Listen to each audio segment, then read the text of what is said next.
Épisode 2. Les blessures du silence. Il y a des douleurs qu'on ne voit pas, mais qu'on entend dans le silence. Depuis des semaines, la tension dans la maison d'Amina était devenue insupportable. Amina et Issa vivaient sous le même toit, mais comme deux étrangers. Les regards se croisaient à peine. Les silences étaient lourds. Issa rentrait tard, parlait peu, et quand il parlait, ses mots étaient durs. Amina, elle, se taisait, mais son cœur criait. Un soir, elle décida de se confier à Aïssatou, sa meilleure amie, celle qui connaissait son âme.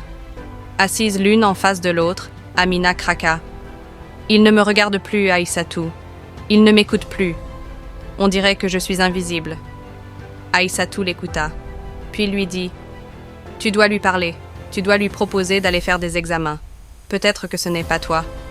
Peut-être que le problème vient de lui. » Amina hocha la tête. Elle savait qu'elle devait affronter la vérité. Le soir venu, Issa. « Je pense qu'on devrait faire des examens. Tous les deux. » Issa leva les yeux, furieux. « Quoi? Tu penses que le problème vient de moi? Tu oses? Je suis un homme, Amina. Ce n'est pas moi le problème, c'est toi. » Il quitta la pièce en claquant la porte. Le lendemain, Amina, blessée, alla voir la mère d'Issa. Elle espérait du soutien. Elle espérait une oreille bienveillante. Mais elle ne trouva que du mépris. « Tu veux que mon fils fasse des tests? » cracha la belle-mère. « Il est parfait, mon fils. C'est toi le problème. Depuis 5 ans, tu es là comme une ombre, sans enfant, sans joie. Tu crois qu'il va attendre toute sa vie? » Puis elle ajouta « J'ai déjà parlé à une fille. Elle s'appelle Fatou, une belle jeune femme.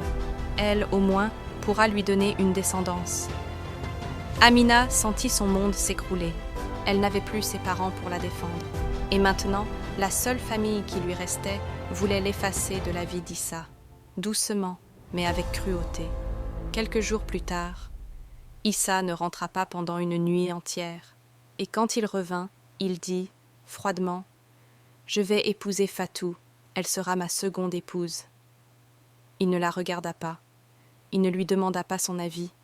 Amina resta debout, droite, silencieuse. Mais en elle, un orage grondait.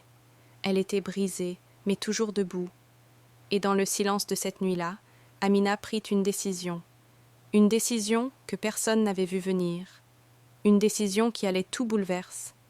Et vous, que feriez-vous si le silence devenait votre pire ennemi? Écrivez en commentaire ce que vous pensez qu'Amina va faire.